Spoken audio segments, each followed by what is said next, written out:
Welcome back to the channel. I'm Coach DuWayne Campbell, your sprints, hurdles, and jumps coach.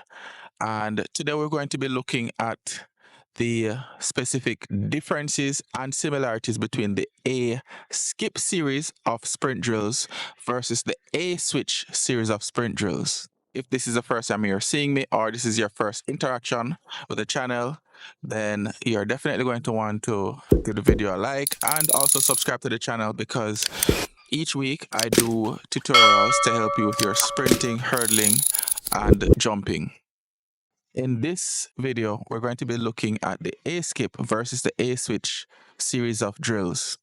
And the reason I'm doing this video is to dispel some of the myths and some of the misinformation regarding what the drills should look like, what the points of emphasis are, and how to properly execute the drills. Usually, I tend to start my younger athletes with the A skip. Well, A walk or A march, then A skip, then A run series of drills. And I will then move them on or progress them onwards to the A switch series of drills, or at least introduce it to them when they start to become really good at the A walk, A march into the A skip. For that reason, sometimes I see where they maybe execute the A skip series very well early in their career, and they look a little bit fumbly, they look a little bit discoordinated when they try to do the A switch. And then later, once they have mastered the A switch, all the other simpler drills below that become much easier for them to execute. In particular, I like to use the A skip series in warm-ups as a general warm-up to help to remind the athlete, coordination-wise, what sprinting feels like. And by that sprinting is largely about putting forces into the ground and reorienting or reconfiguring your body to reapply that force at faster and faster speed till you've reached your maximum speed, and then to maintain that speed while being as relaxed as possible. This is a little bit different than how I would use the A switch series of drills, because I'm more biased towards using the A switch series of drills when I know there is some really hard sprinting coming up. It's a little bit noisy back there. I think they're having some kind of football tournament during the time that I'm filming this, so I'm trying to walk away from the noise. But it's super important as a baseline feature of sprinting that athletes learn that you move forward down the track based on the amount of power you put into the ground, the time in which you put that power into the ground, and how quickly you turn the legs over to reorient the legs and your posture while maintaining good posture to put power back into the ground in the correct direction again. So sprinting is not about trying to walk your way down the track. It's about trying to push your way down the track. And that's something that a lot of beginner sprinters miss, because when we walk, we're literally sticking the foot forward and then pulling ourselves over to cover more ground. But sprinting is more about pushing yourself forward to develop momentum and then to apply forces quickly straight down into the ground in order to maintain that, and doing it at the correct speed with the correct timing.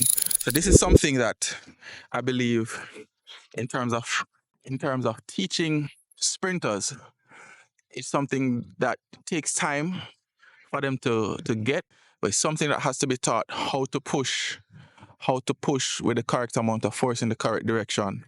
And that sprinting is really not about walking your way forward or dragging yourself forward, but pushing yourself forward by applying force into the ground. This is where I believe the A switch and A skip drills actually come in very handy. I know everything I said a while ago is an earful, but let's get straight into the drills. So there are different ways in terms of what you can emphasize with the A skip drills and the A switch drills, but these are the basic fundamentals of how you'd execute them. I have already done an entire video showing the progression of A march to A walk to A skips. I will link that in the description below this video So I'm not gonna go back into all of that. I'll just link that specific video and you guys can go check it out and then come back to this video if you want. And instead, what I'm going to do is to have the athletes demonstrate the A skip, the basic A skip, and more advanced versions of it. And then I'll talk you through the fundamental points of execution and what you should be feeling while you are trying to complete the drills. So let's take a look at the A skip series of drills. And as I said before, these drills I absolutely love as a general part of the warm-up and reorienting the athletes to sprinting. Now, one of the key features of the A skip is that rhythmic bounce as the athlete moves from one leg to the next. So there's actually a double contact each time the foot contacts the ground. The second key feature is that the athlete is actually spending a lot of time on the ground and they don't actually switch legs until the swing leg gets very close to the running surface. A lot of athletes tend to try to move forward in the A skip by sticking the leg out in front, and that's not what we want to do. We want to push off from the leg that's on the ground and just drive the knee up and step straight down. And here, now we're seeing is one of the ways in which we can advance the A skip, which is to isolate one leg and do repeat skips on that leg. And we also can advance by switching, so isolating for a set number of repetitions and then switching to the other leg. So in this example, you can see that the athlete is doing 3 repeats on the right and 3 repeats on the left. So 3 right, 3 left, and switching in between. Now that we've completed the A skip series of drills, we're going to take a look at the A switch. Fundamental difference that you'll see is that in the A skip series, we are on the ground for a long period of time, whereas in the A switch series, we are in mid-air, moving and pulling the leg actively off the ground quickly so that the switch between which leg is on the ground happens in mid-air and we're actually in the air, moving actively, trying to punch the ground from up above. The A switch is much more intentional, much more aggressive in terms of how the legs are pulled off the ground, and the switch happens completely in mid-air. And as the athlete has driven the knee up to the highest point, he then has to hold that high knee drive position. And of course, the A switch can be advanced by moving from a single A switch to a double A switch, where the athlete quickly switches twice in mid-air as they move forward.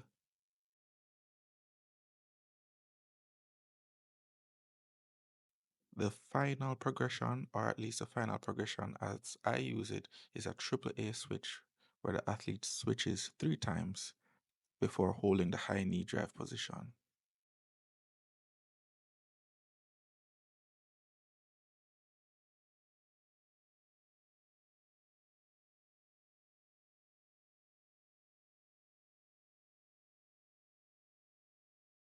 I'm not endorsing one set of drills as being better than the other. As I said, we use drills to help to teach athletes certain fundamental things that they might be missing or that need to be reinforced. We use drills to help to improve the athletes' coordination, their sprint coordination, and their agility and balance. And these drills, they actually play an important role in the athletic development from beginner athletes to intermediate, advanced athletes, and professional athletes. There are different fundamentals about these drills that have to be preserved if you want the benefit. So if you're receiving value from this video at all, remember to give the video a like. Drop a comment below if you want to, if there's anything that you need clarification on. I will respond. I respond to all comments, and make sure that you share this video with somebody that you think might benefit from it.